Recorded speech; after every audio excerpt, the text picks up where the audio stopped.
தேவனுக்கு மகிமை உண்டாவதாக. இந்த காலை வேளையிலும் கூட கர்த்தருடைய சமூகத்துக்கு கடந்து வந்திருக்கிறதான உங்கள் ஒவ்வொருவரையும் ஆண்டவர் தாமே இந்த வேத வசனங்கள் மூலமாக திருப்தியாக்கி நடத்துவாராக. தேவனுக்கு மகிமை உண்டாகட்டும். இந்த நாளிலும் கூட சங்கீதங்களின் புத்தகம் 146 சங்கீதம், சங்கீதங்களின் புத்தகம் 146 சங்கீதத்தை நாம் எடுத்துக்கொள்ளலாம். இந்த சங்கீத புத்தகத்திலேயே கடைசி 5 சங்கீதங்கள், அதாவது இந்த 146 சங்கீதத்திலிருந்து 150 சங்கீதம் வரைக்கும் கடைசி 5 சங்கீதங்கள் அல்லேலூயா சங்கீதங்கள் என்று அழைக்கப்படுகிறது. ஏன் இதை அல்லேலூயா சங்கீதங்கள் என்று அழைக்கிறார்கள் என்றால், இந்த 5 சங்கீதங்களும், கடைசி 5 சங்கீதங்களும் அல்லேலூயா என்று ஆரம்பித்து அல்லேலூயா என்று முடிகிறது. ஒருவேளை 147 கர்த்தரை துதியுங்கள் அப்படின்னு சொல்லி ஆரம்பித்திருக்கலாம். ஆனால் ஆங்கிலத்தில் நீங்கள் பழைய மொழிபெயர்ப்பில் நீங்கள் பார்த்தீங்கன்னு சொன்னால் அல்லேலூயா என்று ஆரம்பித்து அல்லேலூயா என்று முடிகிறதை நாம் பார்க்கிறோம். எனவே இந்த 5 சங்கீதங்களும் அல்லேலூயா சங்கீதங்கள் என்று அழைக்கப்படுகிறது. இந்த 146 சங்கீதத்தில் இந்த சங்கீதக்காரன் எதை முக்கியப்படுத்துகிறார் என்றால், இந்த கடைசி 5 சங்கீதங்களும் ஆண்டவரை துதிப்பதை குறித்து சொல்லப்படுகிறது. ஆனால் இந்த சங்கீதத்தில் இந்த சங்கீதக்காரர் எதை முக்கியப்படுத்துகிறார் என்றால், வாழ்க்கை, நம்முடைய வாழ்க்கை குறித்து. வாழ்க்கை என்பது என்ன? எல்லாரும் வாழ்ந்து கொண்டிருக்கிறோம். இந்த வாழ்க்கையில அநேக காரியங்கள் நம்முடைய வாழ்க்கையில வந்து போகிறது. ஆனால் உண்மையாக வாழ்க்கை என்றால் என்ன, லைஃப், வாழ்க்கை என்றால் என்ன என்பதை குறித்து இங்கே இந்த சங்கீதக்காரன் சொல்லுகிறதை நாம் பார்க்கிறோம். வாசிக்கலாம். 146 சங்கீதத்தினுடைய முதல் 2 வசனங்கள். என் ஆத்துமாவே கர்த்தரை துதி, நான் உயிரோடு இருக்கும் மட்டும் கர்த்தரை துதிப்பேன், நான் உள்ளளவும் என் தேவனை கீர்த்தனம் பண்ணுவேன். வாழ்க்கை, நான் உயிரோடு இருக்கிறது, இந்த உலகத்திலே நான் உயிரோடு வாழ்ந்து கொண்டிருக்கிறேனே, அந்த வாழ்க்கை என்றால் என்ன என்றால் ஆண்டவரை துதிப்பது. சங்கீதக்காரன் சொல்லுகிறான், என் வாழ்க்கை என்னப்பா, நான் உயிரோடு இருக்கிறேன், அந்த உயிரோடு இருக்கிற வரைக்கும் ஆண்டவரை நான் துதிக்க வேண்டும். வாழ்க்கைனா என்ன? ஆண்டவரை துதிப்பது, ஆண்டவரை துதிப்பது. வாசிக்கலாம். அப்போஸ்தலர் நடபடிகள் 17 அதிகாரம் 25 வசனம். அப்போஸ்தலர் நடபடிகள் 17 25 17:25. எல்லாருக்கும் ஜீவனையும் சுவாசத்தையும் சகலத்தையும் கொடுக்கிற அவர் தமக்கு யாதொன்று தேவையானது போல மனுஷர் கைகளால் பணிவிடை கொள்ளுகிறதும் இல்லை.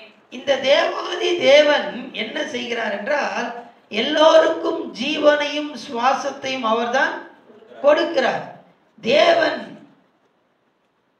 நமக்கு ஜீவனை கொடுத்திருக்கிறார். நான் உயிரோடு இருக்கிறேன், இந்த உயிரோடு இருக்கிற நான் என்ன செய்ய வேண்டும்? அவர்தான் ஜீவனை கொடுக்கிறார்.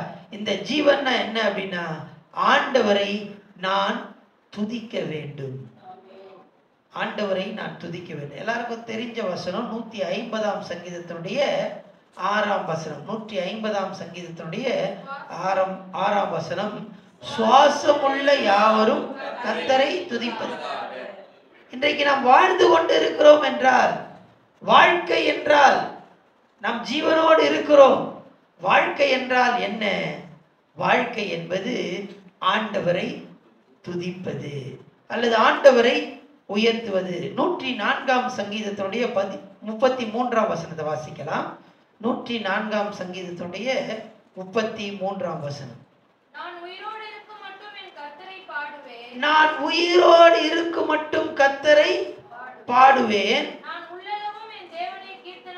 நான் உள்ளளவும் என் தேவனை கீர்த்தனம் பண்ணுவேன். ஆண்டவரை நான் துதிப்பேன். நான் உயிரோடு இருக்கிறேன். வாழ்க்கை, என்னுடைய வாழ்க்கை என்றால் என்ன? நான் ஜீவனோடு இருக்கிறேன். அது என்ன அப்படின்னு சொன்னா ஆண்டவரை நான் துதிப்பேன். ஹல்லேலூயா. வாழ்க்கை என்பது ஆண்டவரை துதிப்பது. கடைசியாக ஒரு வசனத்தை நம்ம வாசிக்கலாம். 1 தெசலோனிக்கேயர் 5:18. 1 தெசலோனிக்கேயர் 5:18. எல்லாவற்றிலேயும் ஸ்தோத்திரம் செய்யுங்கள்.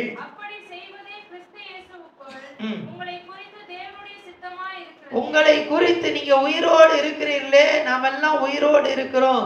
இந்த வாழ்க்கையினுடைய அர்த்தம், அதை குறித்து ஆண்டவர், இந்த வாழ்க்கையில ஆண்டவர் நமக்கு ஒரு ஜீவனை கொடுத்திருக்கிறார். இந்த உலகத்தில் ஆண்டவர் ஒரு ஜீவனை கொடுத்திருக்கிறார். அதை குறித்து ஆண்டவருடைய சித்தம் என்னவென்றால் எல்லாவற்றுக்கும் நான் என்ன பண்ணணும்? ஸ்தோத்திரம் பண்ண வேண்டும். ஹல்லேலூயா. வாழ்க்கை என்பது ஆண்டவரை துதிப்பது. ஆண்டவரை துதிப்பது. எபேசியர் 5ஆம் அதிகாரம் 20ஆம் வசனம். எபேசியர் 5:20.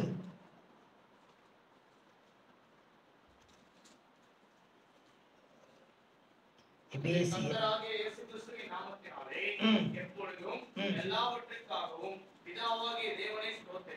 எப்பொழுதும் எல்லாவற்றுக்காகவும் பிதாவாகிய தேவனை ஸ்தோத்தரித்து. என்னுடைய வாழ்க்கை என்றால் என்ன?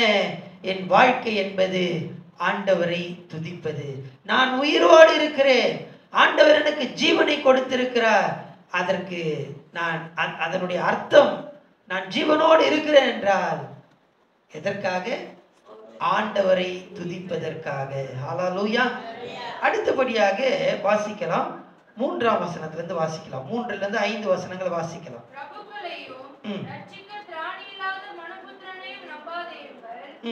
அவனுடைய ஆவி பிரியும், அவன் தன் மண்ணுக்கு திரும்புவான். அந்நாளிலே அவன் யோசனைகள் அழிந்து போம். யாக்கோபின் தேவனை தன் துணையாக கொண்டிருந்து தன் தேவனாகிய கர்த்தர் மேல் நம்பிக்கையை வைக்கிறவன் பாக்கியவான். அவர் வானத்தையும் பூமியையும் சமுத்திரத்தையும் அவைகளுள்ள யாவையும் உண்டாக்கினவர். அவர் என்றென்றைக்கும் உண்மையை காக்கிறவர். இந்த இடத்துல இந்த 3ஆம் வசனத்திலிருந்து 6ஆம் வசனம் வரைக்கும் நாம் பார்ப்போமே. ஆனால் இந்த சங்கீதக்காரன் சொல்லுகிறார், வாழ்க்கை என்பது என்ன? ஆண்டவரை நம்புவது. அங்கே சொல்லப்பட்டிருக்கிறது 5ஆம் வசனத்துல, யாக்கோபின் தேவனை தன் துணையாக கொண்டிருந்து தன் தேவனாகிய கர்த்தர் மேல் நம்பிக்கை வைக்கிற மனுஷன் பாக்கியவான். ஹல்லேலூயா, ஹல்லேலூயா. 4ஆம் வசனத்துல, அவன் ஆவி பிரியும், அவன் தன் மண்ணுக்கு திரும்புவான். ஒரு நாள் இந்த வாழ்க்கை நாம் வாழ்ந்து கொண்டிருக்கிறோம். பிறப்பு என்று ஒன்று உண்டானால் மரணம் என்று ஒன்று உண்டு. இந்த வாழ்க்கை, இந்த பிறப்புக்கும் இறப்புக்கும் இடைப்பட்டிருக்கிறதான இந்த வாழ்க்கை கிரேடில் டு காஃபின் அப்படின்னு சொல்லுவாங்க. தொட்டிலுக்கும் கடைசியா வைக்கிறாங்க பார்த்தீங்களா, அந்த பெட்டிக்கும் நடுவுல இருக்கிறது தான் வாழ்க்கை. இந்த வாழ்க்கையில நான் செய்ய வேண்டியது என்ன அப்படின்னு சொன்னா ஆண்டவரை நம்புவது. ஹல்லேலூயா. முதலாவதாக ஆண்டவரை துதிப்பது, இரண்டாவதாக ஆண்டவரை நம்புவது. ஹல்லேலூயா, ஹல்லேலூயா. வாழ்க்கை என்றால் என்ன? வாழ்க்கை என்பது ஆண்டவரை நம்புவது. சங்கீதங்களின் புத்தகம் 118ஆம் சங்கீதத்தினுடைய 5ஆம் வசனத்திலிருந்து வாசிக்கலாம். நெருக்கத்திலிருந்து கர்த்தரை நோக்கி கூப்பிட்டேன். கர்த்தர் என்னை கேட்டருளி விசாலத்திலே வைத்தார். கர்த்தர் என் பட்சத்தில் இருக்கிறார். நான் பயப்படேன். மனுஷன் எனக்கு என்ன செய்வான்? மனுஷன் எனக்கு என்ன செய்வான்? எனக்கு அனுகூலம் பண்ணுகிறவர்கள் நடுவில் கர்த்தர் என் பட்சத்தில் இருக்கிறார். என் சத்துருக்களின் சரி கட்டுதலை காண்பேன். மனுஷனை நம்புவதை பார்க்கிலும் கர்த்தர் பேரில் பற்றுதலாய் இருப்பதே நலம். பிரபுக்களை நம்புவதை பார்க்கிலும் கர்த்தர் பேரில் பற்றுதலாய் இருப்பதே நலம். இந்த வாழ்கிறதான இந்த வாழ்க்கையில என்னுடைய ஆவி ஒரு நாள் பிரியும். நான் உயிரோடு இருக்கிறேன். இந்த உயிரோடு இருக்கிற நாள்ல ஆண்டவரை துதிக்க வேண்டும். இரண்டாவது, அந்த வாழ்ந்து கொண்டிருக்கிற இந்த நாளில வாழ்க்கை என்பது என்னவென்றால் ஆண்டவரை நான் நம்ப வேண்டும். ஹல்லேலூயா. அந்த நம்பிக்கை தான் அது. எல்லாம் சொல்லுவாங்க நம்பிக்கை தான். யாரங்க நம்புறது அப்படின்னு சொன்னா ஆண்டவரை நம்புவது. ஹல்லேலூயா. இங்கே சங்கீதக்காரன் சொல்கிறான், வாழ்க்கைனா என்னப்பா? வாழ்க்கை என்பது நான் ஆண்டவரை நம்பிக்கொண்டிருக்கிறேன். ஹல்லேலூயா. நம்முடைய வாழ்க்கையின் அந்த பாதைகளிலே நாம் யாரை நம்பிக்கொண்டிருக்கிறோம்? மனுஷரை நாம் நம்புகிறோம். பல நேரங்களிலே வேதம் சொல்லுகிறது, மனுஷனை நம்புவதை பார்க்கிலும் கர்த்தர் பேரில் பற்றுதலாய் இருப்பதே. இந்த வாழ்கிற இந்த வாழ்க்கையில ஆண்டவரை நம்புவதுதான் சிறந்தது. ஹல்லேலூயா. மனுஷர்கள் நமக்கு உதவி செய்வாங்க, செய்யறேன்னு சொல்லுவாங்க, அவங்களுக்கும் விருப்பம் இருக்கும் நமக்கு உதவி செய்யணும்னு சொல்லி. சூழ்நிலை மாறிடும். கண்டிப்பா உங்களுக்கு உதவி செய்யணும் தாங்க, அவங்களோட உண்மையான நோக்கமே உதவி செய்யணும் தான். ஆனா சூழ்நிலை அவங்களால உதவி செய்ய முடியாம போயிடுது. ஆனா ஆண்டவரை நாம் நம்பும் போது கர்த்தர் பேரில் பற்றுதலாய் இருப்பதே நலம். வாழ்க்கை என்பது ஆண்டவரை நம்புவது. அடுத்தபடியாக வாசிக்கலாம், 7ஆம் வசனத்திலிருந்து வாசிக்கலாம். அவர் ஒடுக்கப்பட்டவர்களுக்கு நியாயம் செய்கிறார், பசியாயிருக்கிறவர்களுக்கு ஆகாரம் கொடுக்கிறார், கட்டுண்டவர்களை கர்த்தர் விடுதலையாக்குகிறார், குருடரின் கண்களை கர்த்தர் திறக்கிறார், மடங்கடிக்கப்பட்டவர்களை கர்த்தர் தூக்கி விடுகிறார், நீதிமான்களை கர்த்தர் சிநேகிக்கிறார், பரதேசிகளை கர்த்தர் காப்பாற்றுகிறார், அவர் திக்கற்ற பிள்ளைகளையும் விதவையையும் ஆதரிக்கிறார், துன்மார்க்கரின் வழியையோ கவிழ்த்து போடுகிறார். போதும். இங்கே வாசிக்கப்பட்டதான இந்த பகுதியிலே 7ஆம் வசனத்திலிருந்து 9ஆம் வசனம் வரைக்கும் நாம் பார்ப்போமேயானால், வாழ்க்கை என்பது என்ன என்பதென்றால் ஆண்டவரை நேசிப்பது. ஆண்டவரை நேசிப்பது. நீதிமான்களை கர்த்தர் சிநேகிக்கிறார், நேசிக்கிறார். வாழ்க்கை என்பது ஆண்டவரை நேசிப்பது. ஏன்பா நம்ம ஆண்டவரை நேசிக்கணும் அப்படின்னு சொன்னா, அங்க 7ஆம் வசனத்துல சொல்லப்பட்டிருக்கிறது, ஒடுக்கப்படுகிறவர்களுக்கு நியாயம் செய்கிறார், பசியா இருக்கிறவர்களுக்கு ஆகாரம் கொடுக்கிறார், கட்டப்பட்டு இருக்கிறவர்களை விடுதலையாக்குகிறார், குருடரின் கண்களை கர்த்தர் திறக்கிறார், மடங்கடிக்கப்பட்டவர்களை தூக்கி விடுகிறார். 9ஆம் வசனம், பரதேசிகளை கர்த்தர் காப்பாற்றுகிறார், அவர் திக்கற்ற பிள்ளைகளும் விதவைகளையும் ஆதரிக்கிறார். இப்ப நம்ம வாசித்தோமே இந்த காரியம் எல்லாம் சாதாரணமா என்ன பண்ண முடியும்? செய்ய எது இருந்தா தான் செய்ய முடியும்? அன்பு, நேசம் இருந்தால் மட்டும்தான் இதெல்லாம் செய்ய முடியும். ஒடுக்கப்பட்டு இருக்கிற மனுஷனுக்கு நியாயம் செய்ய வேண்டும் என்றால், இங்க சொல்லப்பட்டிருக்கு, பசியா இருக்கிறதான மக்களுக்கு ஆகாரம் கொடுக்க வேண்டும் என்றால் என்ன தேவை?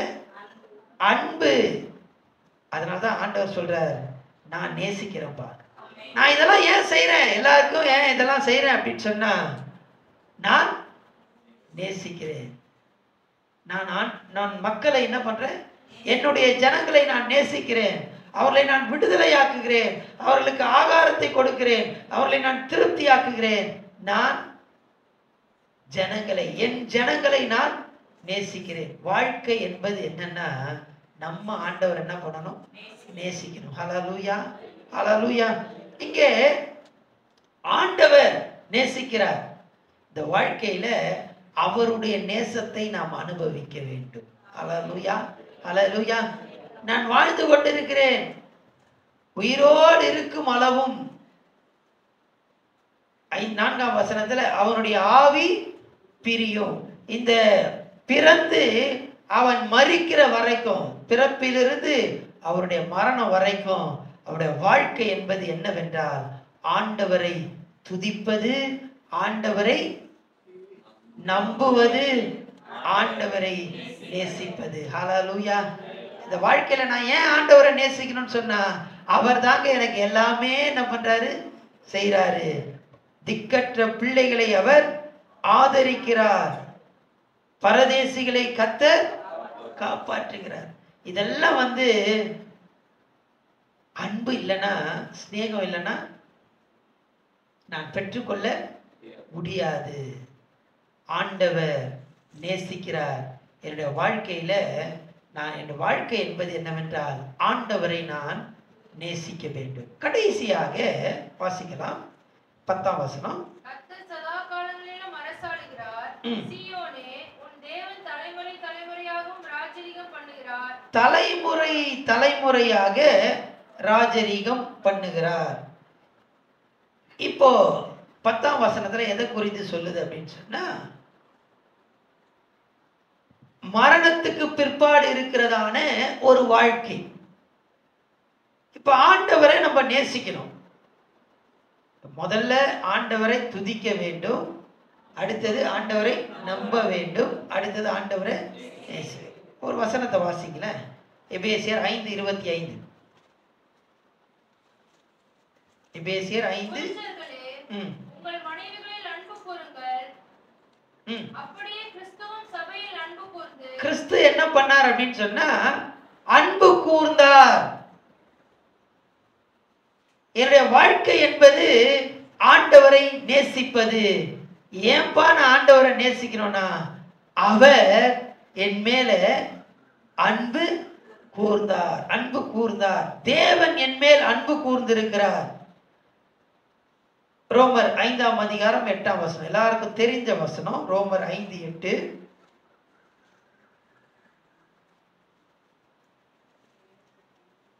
நாம் பாவிகளாய் இருக்கையில்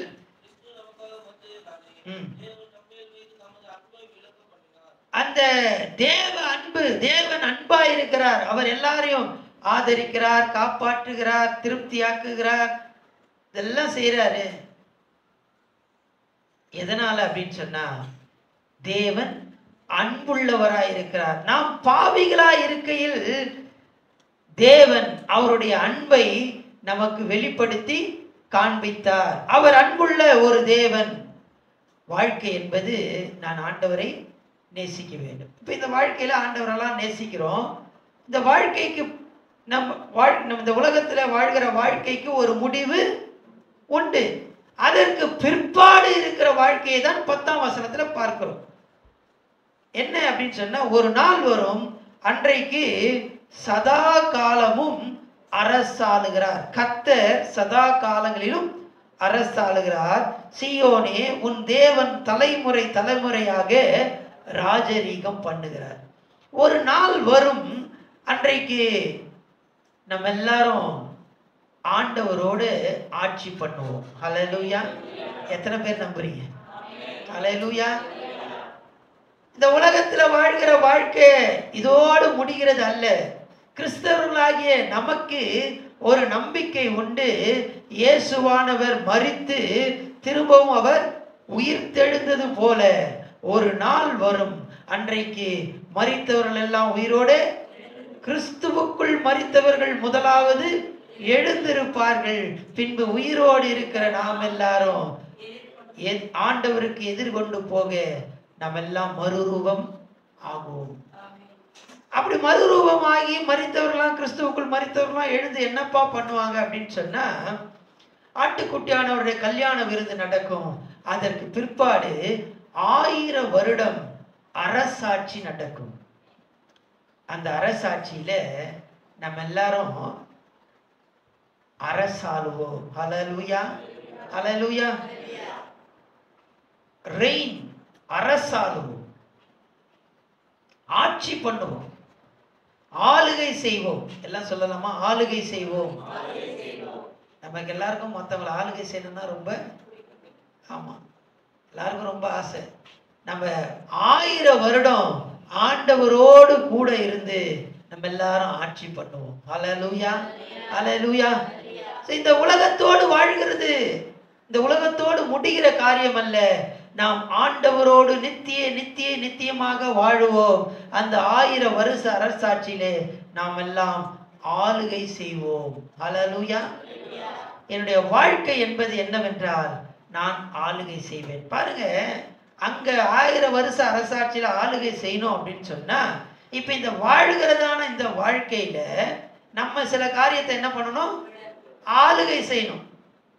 இங்க ஆளுகை செய்யலன்னா அங்க ஆளுகை செய்ய முடியாது. அப்ப இங்க எதை ஆளுகை செய்யணும் அப்படின்னா, எதை ஆளுகை செய்யணும்? பாவத்தை நம்ம என்ன பண்ணணும்? ஆளுகை செய்யணும். பாவம் நம்மை மேற்கொள்ள வரும். பாவம் நமக்கு எதிராக வரும்.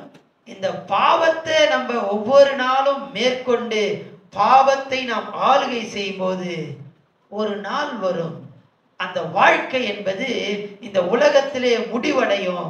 ஆனால் இந்த உலகத்துல முடிஞ்சதோடு முடிஞ்சது இல்லைங்க. திரும்பவுமாக எனக்கு ஒரு வாழ்க்கை உண்டு. அது ஆண்டவரோடு இருக்கிற வாழ்க்கை. அந்த ஆண்டவரோடு சேர்ந்து நான் ஆளுகை செய்வேன். ஹல்லேலூயா, ஹல்லேலூயா. வாழ்க்கை என்பதுனா என்னப்பா? வாழ்க்கை என்பது ஆண்டவரை துதிப்பது. வாழ்க்கை என்பது ஆண்டவரை நம்புவது. வாழ்க்கை என்பது ஆண்டவரை நேசிப்பது, ஆண்டவர் மேல் அன்பாயிருப்பது. அது மட்டும் இல்லைங்க. வாழ்க்கை என்பது ஆண்டவரை ஆளுகை செய்வது. ஹல்லேலூயா. ஆண்டவரோடு ஆளுகை செய்வது. வாசிக்கலாம் ஒரு வசனங்களை, 2 வசனங்களை வாசிக்கலாம். யாத்திராகமத்தின் புத்தகம் 15:18. யாத்திராகமத்தின் புத்தகம் 15:18. கர்த்தர் சதா காலமும் என்றென்றைக்கும் ராஜரீகம் பண்ணுவார். இந்த உலகத்தோடு முடிகிறது அல்ல வாழ்க்கை. மேல நம்ம வாசித்தோம் 2ஆம் வசனத்திலே 4ஆம் வசனத்திலையும் உயிரோடு இருக்கிறோம். அடுத்தது அவனுடைய ஆவி பிரியும். ஆனா அதோடு முடிகிறது அல்ல வாழ்க்கை என்பது. கிறிஸ்தவருடைய வாழ்க்கை என்பது நித்தியமான ஒரு வாழ்க்கை. ஹல்லேலூயா. சங்கீதம் 93:1. 93:1. கர்த்தர் ராஜரீகம் பண்ணுகிறார்.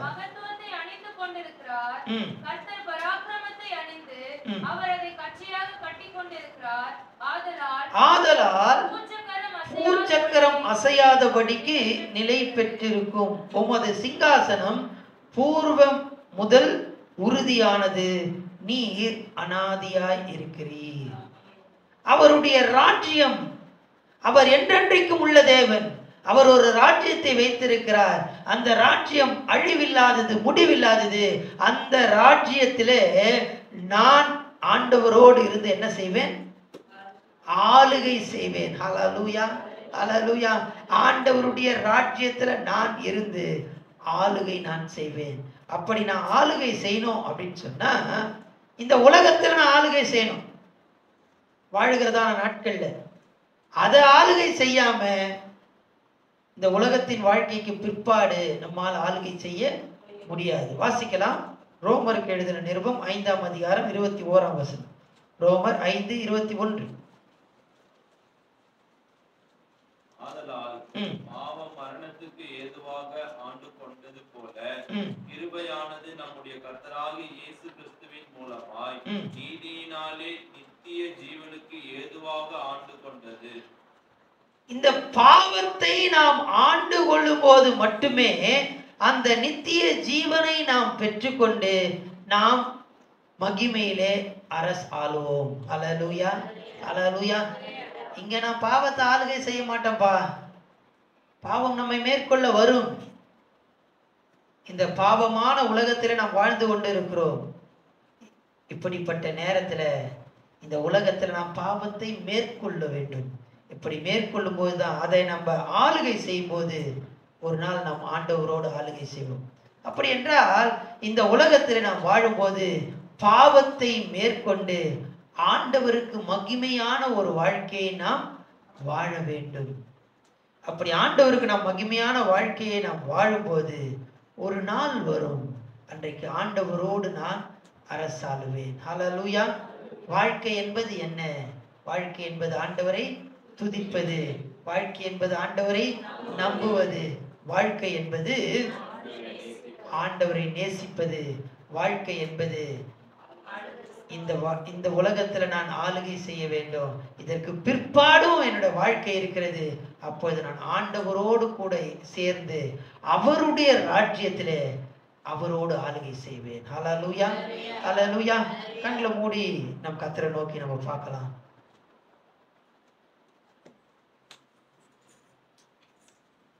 ஆண்டவரே, இந்த உலகத்துல நீர் எனக்கு ஒரு வாழ்க்கையை தந்திருக்கிறீர்.